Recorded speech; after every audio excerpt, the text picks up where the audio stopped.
in this track we're going to look at the drum set for Limbo. Now it's a fairly static drum set and it kind of is very repetitive all the way through. You may have to listen all the way through the track a few times just to see if there's any changes.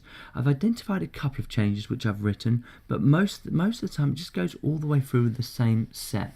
But you will need to listen, you will need to see if there's any changes there. So the drum set, as you can see from the score, is made up of 3 parts. It's made up of a chorus shaker. The main parts are the drum set, which is just is a bass drum and a snare. Now the snare is layered, so you've got definitely a tambourine there, but to my mind it's layered also with a hand clap, and you're going to have to use your executive decision on how much hand clap you put in over how much snare you put in, and just get that balance right. And sometimes it may play, sometimes it might not, so you have to kind of make that decision. But for my money, it's definitely layered, and it's layered very, very well, and it's a really nice pattern. So let's go over to the Logic file and just see what we've got. So as you can see, I've just got 3 parts selected. I've got this kick drum selected, the snare and the shaker. And once again, the shaker just tends to happen during the chorus, but please listen out just in case you hear it elsewhere. Now the basic pattern, as you can see here, is just this bass drum, snare, bass drum, snare, okay? Now at the moment I've just got them all selected, so the actual appropriate instruments aren't kind of created there, but that's just to show you the pattern, and I will share these screenshots so you can have a better idea.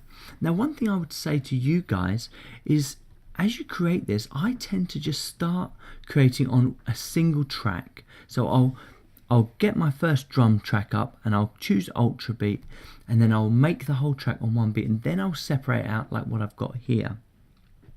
So this is kind of my end product, but do think there is a step that I'm kind of not showing you here, and that is I kind of put everything onto one track and then I separate out into as many tracks as I need, and that might help you speed up a little bit, it might slow you down. It's up to you how you work, really. That's how I tend to work. One drum set first and then separate out into multiple tracks. So the good thing about working this way, where I've got multiple tracks, is I can actually just choose an instrument for each of these. So the kick drums, if I just select that on its own now, and I come over to Ultra Beat, you'll notice that I've got a bank of kick drums. If I just select my kick drum here, you'll notice that it flashes up blue here. Now, as you can see, I've got multiple kick drums here, and it's the same for all of my instruments. You can choose a whole bank and you can import whatever you need. This one is just a preset one, so you can come down, you can go drum banks and kick drum, and you can see they've got one for hi-hats, they've got the percussion bank that I've used for the hand claps and for the shaker, and they've also got a snare one here as well. And the good thing is, like I say, this one is the kick bank, so all of these are kick drums. And when you've got this selected, it allows you to manipulate your sound even further. Once again, I will share these instruments and I will share kind of how I've tweaked them. This is really just a starting point for me. I'm quite happy with it, but I will continue to edit this, and you'll have to think the same. As your mix progresses, you will have to edit the drums. Because they're the first part in, it's very hard to get a decent track off of one instrument. So what tends to happen is you put a rough guide down and then you build it up from there. So this is my drum track. And once again, I've done the same here. So if I clicked on the shaker and then clicked on Ultra Beat, you'll notice that I'm using a completely different kit here. And this is the Boutique 808. I'm just using a maraca sound for my shaker, and that works quite well. And then on my snare, if I come back to here, and once again, I will share all these screenshots. I'm using the snare bank. And let me just show you my hand clap. And this is a bit different. If you've got Logic 10, you've got these drum machines, and you can actually just choose the drum designer that best suits you.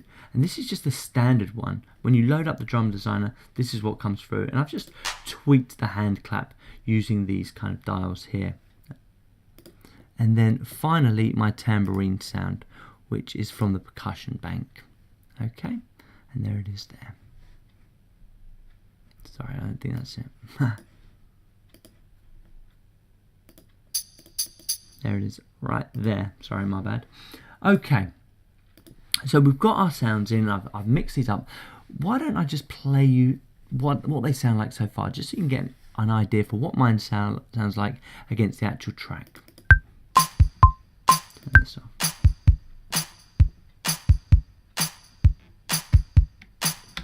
Okay, Okay, let's just play the track on its own so you can get an idea.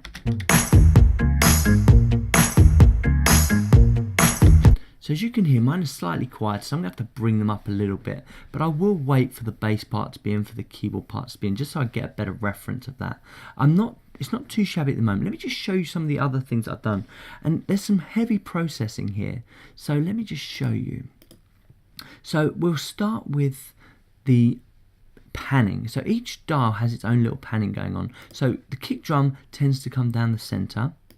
And then what I've done here is I've put the shaker over to the right. Now, Sam, who's helping me with this, very much thought that this was on the left-hand side, and that's absolutely fine. You do have to make your own decisions about where you feel the panning is going to go. For my ears, this is where it felt like. It felt like it was coming out of the right speaker, so that's where I put it. But obviously, you have to make your own decision. Now, with these three instruments, the snare, the hand clap, and the tambourine, I've kind of got them placed slightly different to get this rolling effect, and that was quite nice. So the snare, I've got over to the left slightly. The hand clap over to the left slightly, and then the tambourine is over to the right. So you get this kind of delayed effect, or this kind of relay effect, where it kind of moves across the speakers. And another way in which that's happening is I've actually used a tiny bit of delay on these instruments. So if I come to my tambourine and I click on this button here, you'll see that there's this delay icon. Let me just find it. No, I'm sorry, I'm on the wrong one. It's this one here. You come down to where it says delay, and you'll see that I've offset it plus 40 ticks. Okay, so it's just a little bit after the beat, which gives it that kind of nice, well, it stops it from being so mechanical actually. And what I've done with the hand clap is I've gone in reverse of that. I've put it slightly before the beat, and that's kind of given me that really nice impact that you can hear from the track. You might have to play around with some of the delay effects, and that's absolutely fine. I've also added my reverb across all of these tracks. Be very careful when you're adding reverb to a kick drum. You tend not to need too much. So, I mean, I've got quite a heavy reverb here. I might pull that back. But all other tracks, you tend to put your reverbs on. One other thing that I've done is for the hand clap and the hand clap and the tambourine, I've just set up a custom delay. Let me just collapse this and show you that.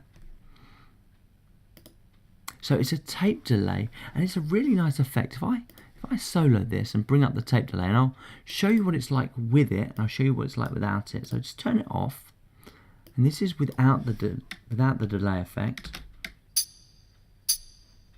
and this is with. And it's just giving me that little ripple. So after it hits, it just gives me kind of a smoother sound afterwards as well, almost like a doubling effect. And that's helped me thicken the texture as well. What else have I done here then? So we've done panning, we've done levels, we've done effects, we've doubled everything up. So these are kind of working together, and you will have to get a balance. And you can see here that I've kind of balanced these the way that I feel that they should be. But I'll tweak that, and I'll keep tweaking. And they will have to be a little louder compared to the actual track as well. That's pretty much all I have to say about the drum track for now. So get those notes in, and I'll meet you in the next lesson.